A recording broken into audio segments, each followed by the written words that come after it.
Hello dear students, आज के अपनी क्लास के अंदर न्यूबॉर्न रिफ्लेक्सेस को स्टडी करेंगे अपन। न्यूबॉर्न रिफ्लेक्सेस क्या होता है? जब किसी भी बेबी के अंदर कोई स्टिमुलाई दिया जाता है तो इस स्टिमुलाई के कारण से जो बेबी इनवर्स रेस्पॉन्स पैदा करता है उसे रिफ्लेक्स का नाम दिया जाता है। अगर वो रिफ्लेक्स एब्सेंट हो तो इस कंडीशन के अंदर किसी ना किसी प्रकार की कोई ना कोई प्रॉब्लम्स को देखा जा सकता है। Just for simple example, Moro reflex के अंदर क्या होता है, क्लाइंट जो बेबी होता है वो अपने हैंड्स को एबडक्शन एडक्शन करता है, और अगर मोरो रिफ्लेक्स एब्सेंट है इसका मतलब उसको ब्रेकियल प्लेक्सिस की इंजरी है। तो हमारे टॉपिक के अंदर हम सबसे पहली बात करें कि रिफ्लेक्सेस है क्या। तो रिफ्लेक्सेस का मतलब सिंपल मीनिंग ये है कि जब भी कोई स्टिमुलाई प्रोवाइड किया जाएगा तो उस स्टिमुलाई के रिप्लाई में जो रेस्पॉन्स किया जाता है उसे हम रिफ्लेक्स कहते हैं। क्लियर? रिफ्लेक्सेस के बाद में, इंट्रोडक्शन ऑफ रिफ्लेक्सेस के बाद में, अब रिफ्लेक्सेस कितने प्रकार के होते हैं? तो दो प्रकार के होते हैं। एक तो होता है प्रिमिटिव रिफ्लेक्स और एक होता है परमानेंट रिफ्लेक्स। प्रिमिटिव का मतलब, प्रिमिटिव का दूसरे नाम से अर्थ निकल के सामने आ जाता है। प्रिमिटिव का दूसरा नाम होता है नियोनेटल रिफ्लेक्स। इसका मतलब जो न्यूबॉर्न बेबी के अंदर जो रिफ्लेक्सेस पाए जाएंगे उसे हम बोलेंगे प्रिमिटिव या फिर नियोनेटल। और जो परमानेंट रिफ्लेक्स, जो परमानेंटली थ्रू आउट लाइफ के अंदर जो हमारे रिफ्लेक्सेस प्रेजेंट होंगे वो होगा परमानेंट रिफ्लेक्स। तो अब हम अगर टॉपिक की बात करें सबसे पहले कि रिफ्लेक्सेस क्या है। रिफ्लेक्सेस हैं, reflexes response to stimuli, stimuli के प्रति। स्टिमुलाई, जो भी आपने स्टिमुलाई दिया, स्टिमुलाई इन द सेंस आपने बेबी के सोल के ऊपर ब्लैंक ऑब्जेक्ट से टच किया, हैंड को ब्लैंक ऑब्जेक्ट से टच किया, या फिर फिंगर एडमिट करी हैंड के अंदर, ऐसा कोई भी आपने स्टिमुलाई उस बेबी को प्रोवाइड किया।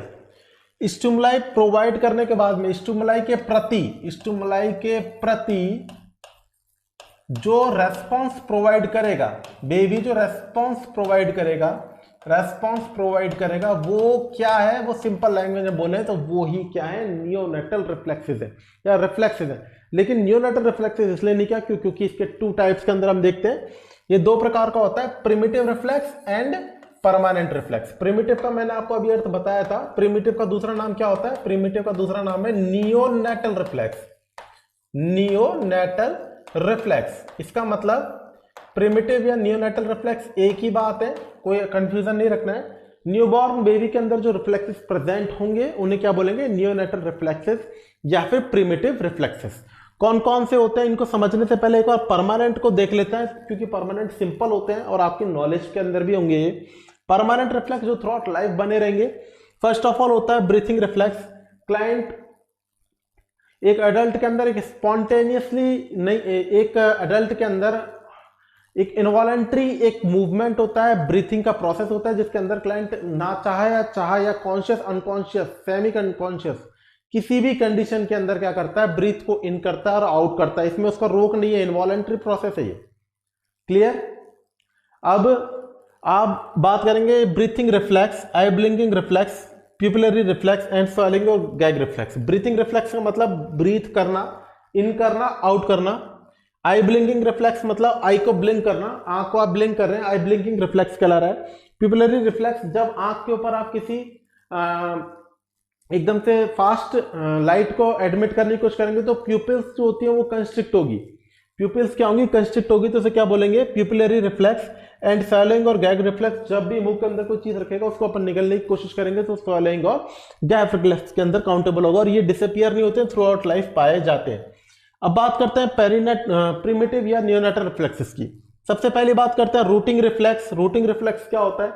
रूटिंग रिफ्लेक्स सिंपल सा है, अभी हम इसका और डिस्कशन पर, अभी हम स्लाइड इस चीज को पढ़ने की कोशिश कर रहे हैं। रूटिंग रिफ्लेक्स के अंदर अगर अपन किसी भी ऑब्जेक्ट को या फिर किसी अपने फिंगर को बेबी के चिक्स के ऊपर टच करने की कोशिश करेंगे तो वो उस साइड में अपने माउथ को लेके जाने की कोशिश करेगा। ये रूटिंग रिफ्लेक्स के अंदर काउंटेबल होता है। टोनिक नेक रिफ्लेक्स, टोनिक नेक रिफ्लेक्स का मतलब होता है जब किसी बेबी के अपन हेड को टर्न करने की कोशिश करेंगे तो सेम साइड का जो बॉडी पार्ट की एक्सट्रीमिटीज है वो एबडक्शन करेंगे और अदर पार्ट के एडक्शन करेंगे।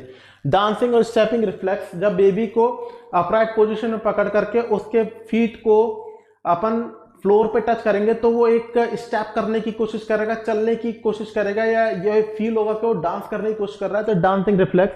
स्टार्टल रिफ्लेक्स, स्टार्टल रिफ्लेक्स के अंदर बेबी एकदम से बैठा हुआ है शांत और उसके एकदम से तेज आवाज करी, बेबी के अंदर एबडक्शन एडक्शन की कंडीशन पैदा होगी हाथ पांव के अंदर। मोरो रिफ्लेक्स, मोरो रिफ्लेक्स और स्टार्टल रिफ्लेक्स के मैकेनिज्म अलग होता है लेकिन रिजल्ट एक ही होता है। मोरो रिफ्लेक्स में क्या होगा, मोरो रिफ्लेक्स के अंदर बेबी को सेमी सिटिंग से लो लाइन सिटिंग पे ला करके लाने की कोशिश करेंगे और सपोर्ट को हटा देंगे तो एकदम से डर जाएगा, इसके कारण भी अपर एक्सट्रीमिटीज लोअर एक्सट्रीमिटीज के अंदर क्या करेगा, एबडक्शन एडक्शन करने की कोशिश करेगा। ग्रैप्स रिफ्लेक्स, ग्रैप्स रिफ्लेक्स के बाद में डॉल साइड रिफ्लेक्स, बेबी को आपने लेफ्ट साइड से राइट साइड में हेड को टर्न किया, I again repeat, left side से राइट साइड में हेड को टर्न किया, हेड टर्न हो गया राइट साइड में लेकिन उसकी जो आईज है वो फिक्स्ड है लेफ्ट साइड में, तो ये क्या है, डॉल साइड रिफ्लेक्स।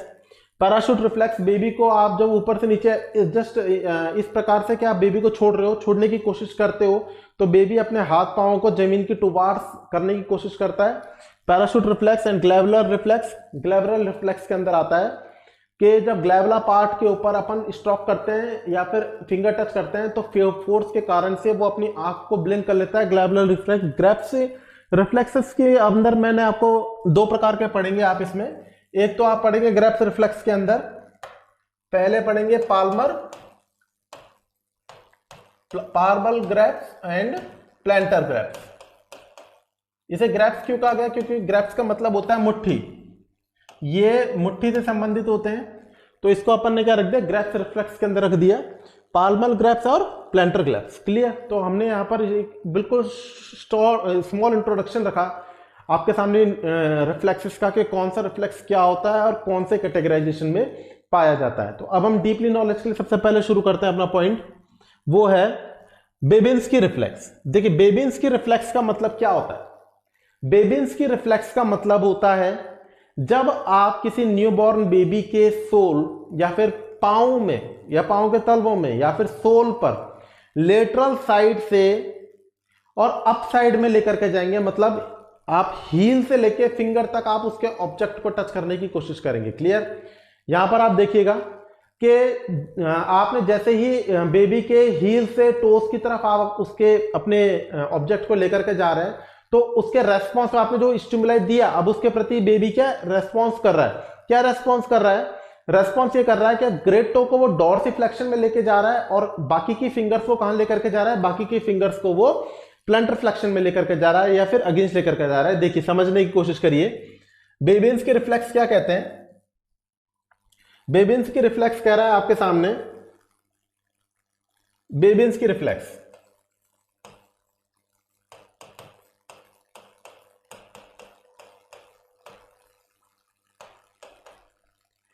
आपने क्या किया,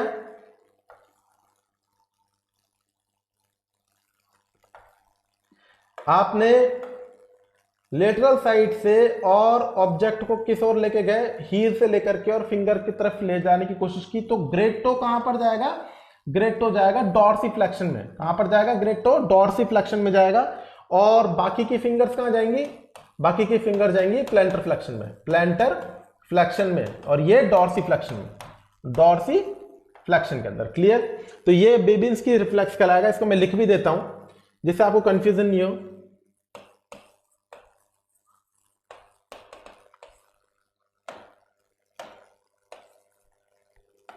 firmly stocking the sole of the foot by a blunt object, by blunt object from lateral side heel to finger, heel to finger। Clear, heel to finger। अब response की बात कर रहे हैं, ये तो आपने स्टिमुलाई दिया है, ये क्या दिया है आपने, ये आपने दिया है स्टिमुलाई। क्लियर, ये आपने दिया स्टिमुलाई। अब आप देखेंगे इसमें डॉर्सीफ्लेक्शन ऑफ, जैसा कि आप वीडियो में देख रहे हैं, dorsiflexion of great toe and plantar flexion of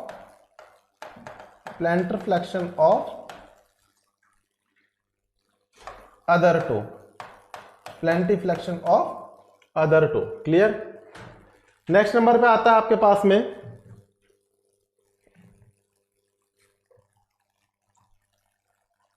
grasps reflex. Grasp reflex, देखो ग्रैप्स के अंदर अपन दो प्रकार की बात करते हैं।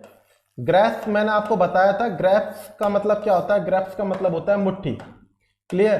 अब यहां पर आप देखेंगे दो प्रकार के, पहला आएगा पाल्मर ग्रैप्स, पाल्मर ग्रैप्स। अब इसको रटने की जरूरत नहीं है। पाल्मर ग्रैप्स का मतलब पाल्म से समझिए। पाल्म क्या होता है, बेबी की जो हथेली होती है उसे पाल्म कहते हैं अपन। जब बेबी के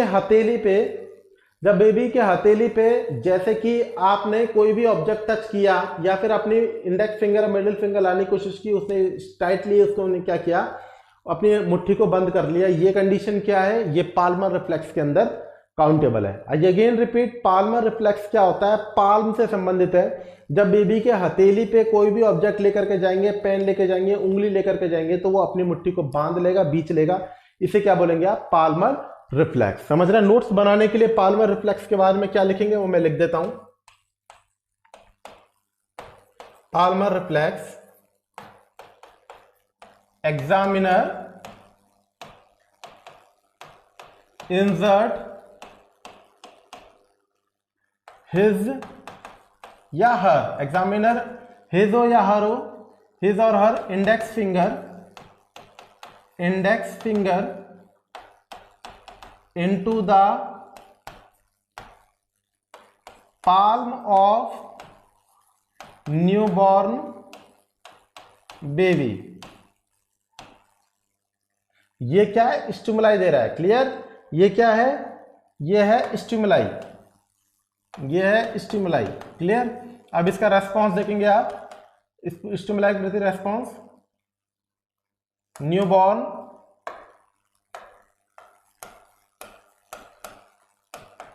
टाइटली क्लींज द फिस्ट। देखिए जो नॉर्मल पाल्मर रिफ्लेक्स है वो गेस्टेशनल एज से शुरू होता है। एवरेज माना जाता है कि 16 वीक ऑफ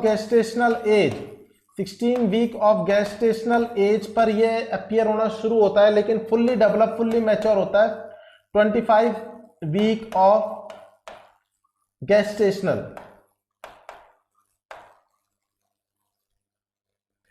तब से ये शुरुआत होती है, 25th week of gestational age से स्टार्ट होता है। और आफ्टर न्यू बॉर्न बेबी, जब बेबी का बर्थ हो जाएगा उसके करीब 4 to 6 मंथ तक ये रहेगा, और 4 to 6 मंथ के बाद में जाकर के ये डिसअपियर होगा। तो आपको समझना है पाल्मर ग्रैप्स रिफ्लेक्स क्या होता है। पाल्मर ग्रैप्स रिफ्लेक्स का मतलब आपको बताया मैंने कि जब बेबी, न्यू बॉर्न बेबी के पाल्म पे आप अपनी इंडेक्स फिंगर लेकर के जाओगे तो वो तुरंत उसको पकड़ लेगा, मुट्ठी भींच लेगा, और इसको बोलेंगे पाल्मर रिफ्लेक्स। ये गेस्टेशनल से स्टार्ट होगा, एवरेज 13 to 16 गेस्टेशनल एज से स्टार्ट होगा, लेकिन फुल मैच्योर कब होगा, 25th गेस्टेशनल एज वीक के बाद में फुली मैच्योर हो जाएगा। उसके बाद में आप बर्थ के बाद में भी देखेंगे तो एवरेज ये रहेगा, और 4 to 6 मंथ के करीब जाकर के डिसअपियर होगा।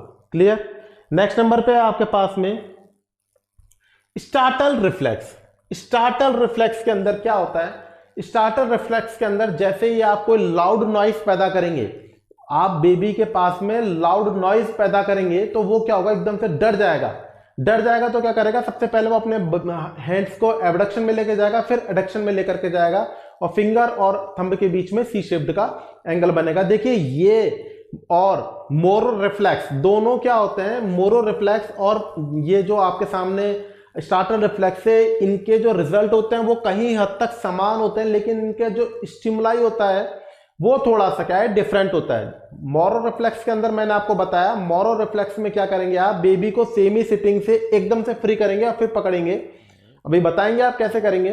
तो वहां पर भी बेबी डरेगा, उसको लगेगा बेबी को गिर रहा है, और इस कंडीशन के अंदर बेबी क्या होगा, सबसे पहले अपने हैंड्स को एबडक्शन करेगा, फिर एडक्शन करेगा।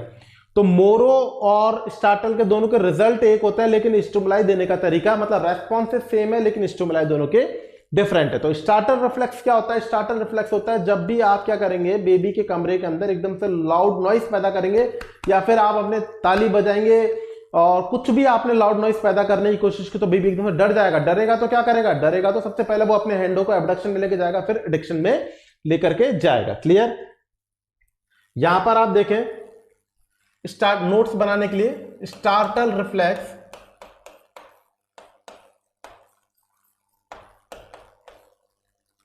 Loud noise and clapping hand. ये तो क्या हो गया आपके पास में? ये तो हो गया आपके पास में स्टिमुलाई, कोई कंफ्यूजन नहीं चाहिए। ये क्या हो गया? स्टिमुलाई। अब जी स्टिमुलाई के प्रति जो रेस्पॉन्स करेगा, क्या करेगा? फर्स्ट एबडक्शन ऑफ एक्सट्रीमिटी, इसका मतलब एक्सटेंशन करेगा, and then adduction of extremity, इसका मतलब क्या करेगा? फ्लेक्शन करेगा। एक्सटेंशन भी करेगा, फ्लेक्शन भी करेगा, और उसके बाद में फाइनली क्राई करेगा। तो ये जो प्रोसेस हुए क्या हुए? स्टार्टल रिफ्लेक्स के प्रोसेस हुए। क्लियर? नेक्स्ट नंबर पे आता है आपके पास में ग्लैबुलर रिफ्लेक्स। ग्लैबुलर रिफ्लेक्स बहुत सिंपल है। ग्लैबुला जो पार्ट होता है, ग्लैबुला पार्ट अपने फोरहेड के मानते हैं अपन, और ग्लैबुला पार्ट पे जैसे ही आप स्टॉकिंग करेंगे फिंगर के द्वारा, ऑब्जेक्ट के द्वारा, तो ये क्या करेगा कि बेबी अपनी आईज को क्लोज कर लेगा, ब्लिंक रेस्पॉन्स देने की कोशिश करेगा। ये क्या है? ग्लैबुलर रिफ्लेक्स, इसके अंदर काउंटेबल है। तो आपके सामने ये दे रखा है, टैपिंग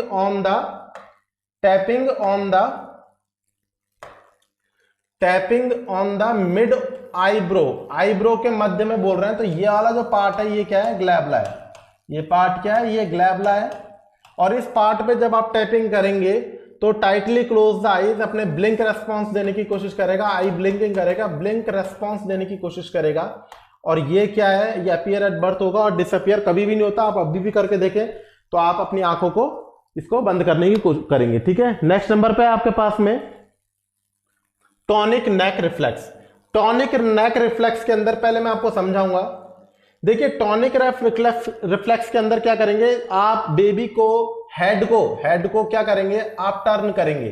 बेबी के हेड को आप टर्न कर रहे हैं। अब इस कंडीशन में कहां पर टर्न कर रहे हैं? लेफ्ट साइड में टर्न कर रहे हैं। क्लियर? आप बेबी के हेड को कहां टर्न कर रहे हैं? लेफ्ट साइड में। तो जिस साइड में आप टर्न किया है, सेम साइड, उसके अंदर क्या होगा? उसमें एबडक्शन होगा, और अपोजिट साइड में एडक्शन होगा।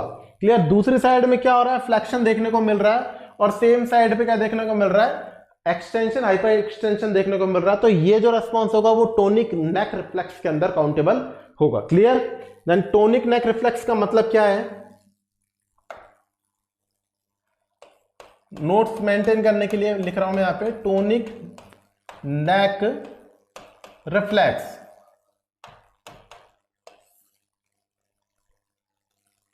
और फेंसिंग रिफ्लेक्स। मैंने जैसा बताया अभी आपको उसी चीज को लिख रहा हूं मैं, कोई कंफ्यूजन नहीं चाहिए। Infant turn the head when infant turn the head on the side कोई सी भी हो सकती है, राइट भी हो सकती है, और राइट साइड भी हो सकती है, और लेफ्ट साइड भी हो सकती है। ठीक है? आगे क्या होगा? ऑन द सेम साइड मतलब जैसे कि मान लीजिए लेफ्ट की बात कर रहे हैं, लेफ्ट साइड की एक्सट्रीमिटीज में क्या होगा? लेफ्ट साइड की एक्सट्रीमिटीज में एक्सटेंशन होगा। क्या होगा? एक्सटेंशन होगा, एबडक्शन होगा। क्लियर? और अपोजिट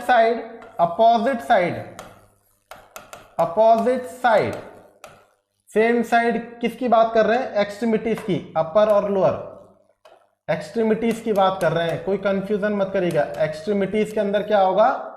एक्सट्रीमिटीज के अंदर एक्सटेंशन होगा, और अपोजिट साइड की एक्सट्रीमिटीज के अंदर अपोजिट साइड की एक्सट्रीमिटीज के अंदर फ्लैक्शन होगा। तो ये जो रेस्पॉन्स हुआ ये किसको, फेंसिंग रिफ्लेक्स को या फिर टोनिक नेक रिफ्लेक्स को क्लियर करेगा। समझ रहे हैं? तो टोनिक नेक रिफ्लेक्स मतलब जब बेबी के आपने टर्न किया हेड को जैसे टर्न करेंगे, जिस भी साइड टर्न किया सेम साइड के एक्सट्रीमिटीज में तो एक्सटेंशन होगा और अदर साइड के एक्सट्रीमिटीज में फ्लैक्शन होगा। जैसा कि आपके सामने क्लियर यहां पर दिख रहा है कि बेबी ने जैसे ही, आप इसको यहां पर लिख लीजिए लेफ्ट और इसको लिख लीजिए राइट। अब जैसे ही इसने क्या करा, राइट साइड में अपना टर्न किया तो राइट साइड की जो एक्सट्रीमिटीज है इसके अंदर क्या हो रहा है, इसके अंदर एक्सटेंशन हो रहा है और यहां पर फ्लैक्शन हो रहा है। क्लियर?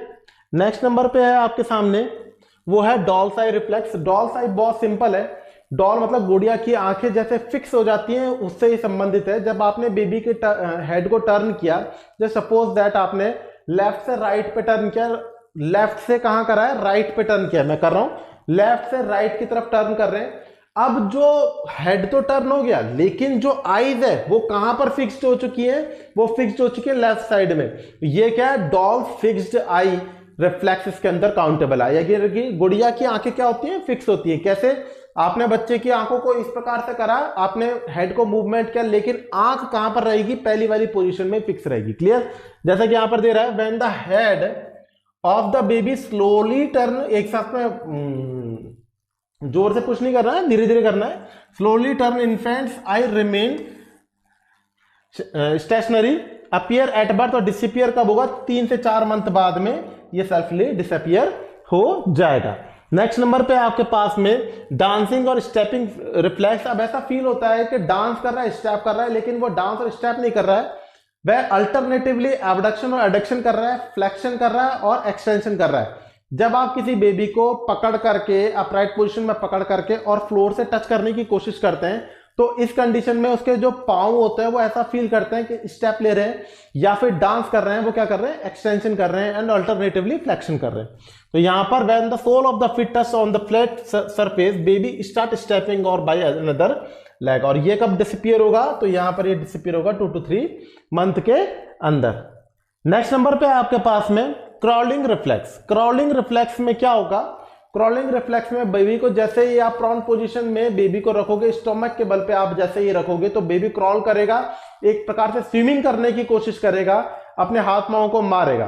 क्लियर? इसमें क्या करेंगे आप बेबी के जब पांव की तरफ, आप क्या करेंगे, जब बेबी के पांव की तरफ आप हल्का सा सपोर्ट देने की कोशिश करोगे तो वो उसके रेजिस्टेंस में आगे की तरफ बढ़ने की भी कोशिश करेगा। जैसे अब ये बेबी है, अब बेबी के आप पांव की तरफ हल्का सा उसके पांव की तरफ अपना हाथ रख दीजिए और वो आपके हाथ पे प्रेशर देकर के आगे खिसकने की कोशिश करेगा। तो ये क्या है, क्रॉलिंग रिफ्लेक्स के अंदर काउंटेबल है। अपीयर होता है बर्थ के टाइम पर, डिसअपियर कब होता है, 4 वीक के बाद। क्लियर? नेक्स्ट नंबर पर है पैराशूट रिफ्लेक्स। ये BBSR 2018 के अंदर आया था कि ये कब खत्म होता है, तो आपको याद रखना है कि ये अपीयर कब होगा, ये अपीयर होगा एवरेज करीब 6 मंथ जो माना गया, आंसर है वो 6 मंथ माना गया है, लेकिन ये एवरेज होता है 6 to 8 मंथ के करीब। अब आप क्या करते हैं, पैराशूट रिफ्लेक्स में जब आप अपन ग्रेविटी फोर्स के कारण से नीचे आते हैं तो अपने हाथ पांव कहां जाते हैं, अपने आप हवा में होते हुए भी जमीन की तरफ जाते हैं। तो इसी प्रकार से बेबी क्या करता है, पैराशूट रिफ्लेक्स के अंदर अपने हाथ पांव को कहां है, ग्रेविटी के कारण से और या फिर डर के कारण से जमीन की तरफ शो ऑन करता है। तो ये क्या है, पैराशूट रिफ्लेक्स के अंदर है। क्लियर? नेक्स्ट नंबर पे आता है आपके पास में ब्लिंकिंग रिफ्लेक्स। ये क्या थ्रू आउट लाइफ रहता है, परमानेंट रिफ्लेक्सेस के अंदर काउंटेबल होता है, ब्लिंक कर सकता है। In fact blinking at sudden appearance of bright light. आपको मैंने बताया था कि अपनी जैसे ही क्या है कि कोई शार्प लाइट्स आएंगी तो अपनी आंखों को बंद करेगा, ब्लिंक करने की कोशिश करेगा और पीपल भी कंस्ट्रिक्ट होगी तो उसे पिपिलरी रिफ्लेक्स के अंदर काउंट किया जाएगा। ब्लैंक रिफ्लेक्स के बाद में आता है आपके पास में रूटिंग रिफ्लेक्स। रूटिंग रिफ्लेक्स में मैंने आपको बताया था कि baby turn the head towards that object touch on his cheeks. जब आपने मानिए कि आप बेबी ने अपनी आंख बंद करके लेटा हुआ है या फिर बैठा हुआ है, आंख खोल रखी है, अब आप उसके चिक के तरफ यहां पर कोई भी ऑब्जेक्ट टच कर रहे हो तो वो क्या रूट करेगा और अपने क्या करेगा, अपने होठों को उस वहां पर ऑब्जेक्ट की तरफ लेके जाएगा, मतलब सेम साइड के चिक्स के तरफ अपने मुंह को घुमाएगा और उसको मुंह के अंदर लेने की कोशिश करेगा। ये क्या रूटिंग रिफ्लेक्स के अंदर काउंटेबल होता है। डिसअपियर कब होगा, 3 to 4 वीक के अंदर। नेक्स्ट नंबर पर आता है सकिंग रिफ्लेक्स। जब आप बेबी के माउथ के अंदर कोई भी ऑब्जेक्ट या फिर अपनी फिंगर रखेंगे तो उसको सक करने की कोशिश करेगा। Just as think about the nipples. तो यहां पर वो सकिंग रिफ्लेक्स का ओरिजिनेट कर रहा है कि सकिंग रिफ्लेक्स क्या होता है, stimulate the baby circumoral area then baby start to suck, appear at birth और disappear after 6 month of age. Clear. Next number पे आता है आपके पास में गैग रिफ्लेक्स। गैग रिफ्लेक्स मैंने आपको बताया था कि स्वेलिंग रिफ्लेक्स के अंदर काउंटेबल होता है। Stimulation of posterior pharynx by the food causes gag in infant, कभी भी ये डिसअपियर नहीं होगा। क्लियर।